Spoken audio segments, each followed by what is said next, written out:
Ny mety ho toetry ny andro any an-dranomasina ny alarobia 10 martsa dia 22 amin'ny 9 ora maraina hatramin'ny alakamisy 9 martsa dia 22 amin'ny 9 ora maraina.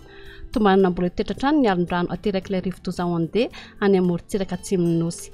Aherin'ny-dranomasina tombanina ho 3 hatramin'ny 4 metatra. Anio talata 2 martsa dia 22 eo anelanelan'ny Ampanisy Taolagnaro. Mahazo fampitandremana amin'ny loko mena ireo morontsiraka voakasika.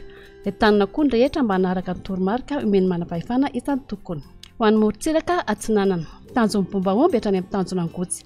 Anorina tandrifinahona vitsy. Avy atsimo amin'ny ankapobeny ny rivotra ka ho sivatra amin'ny 20 km isan'ora. Hatratra 20 km isan'ora any avaratra Sambava. Adiny mpanonja anonjabe ny ranomasina. Avy onja raitra amin'ny 10 metatra. Tanjona Angotsy hatrany Mahanoro. Andrahona vitsy. Avy Atsinanana avaratra Atsinanana ny rivotra ka ho sivatra amin'ny 20 km isan'ora. Adiny mpanonja anonjabe ny ranomasina. Avy onja raitra amin'ny 10 metatra. Mahanoro hatrany Taolagnaro.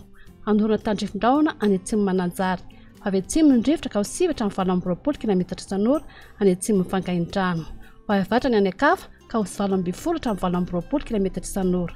Anonjabe ny ranomasina. Avy onja anodidina 5 hatramin'ny 2 metatra. Taolagnaro hatrany amin'ny tanjona Vohimena. Anorina tandrifinahona manakaiky any Taolagnaro. Avy atsimo na atsimo andrefana ny rivotra ka ho sivatra amin'ny 20 km isan'ora. Anonjabe na herin'ny-ranomasina. Avy onja 5 hatramin'ny 20 metatra.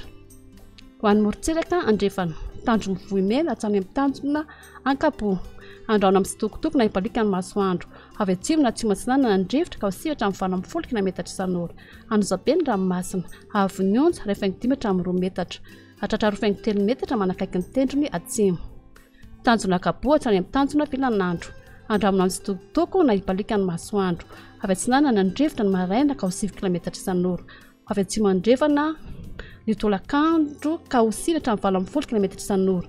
Adiny mpanonjana ny ranomasina. Avy onja 25 hatramin'ny 1 metatra. Tanjona Filanandro hatrany Analalava. Hipalika ny masoandro.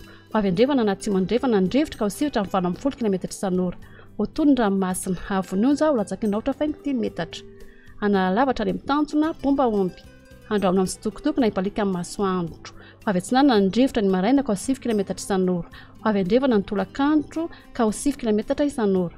Otony ny ranomasina. Avy onja ho latsaky ny 20 metatra.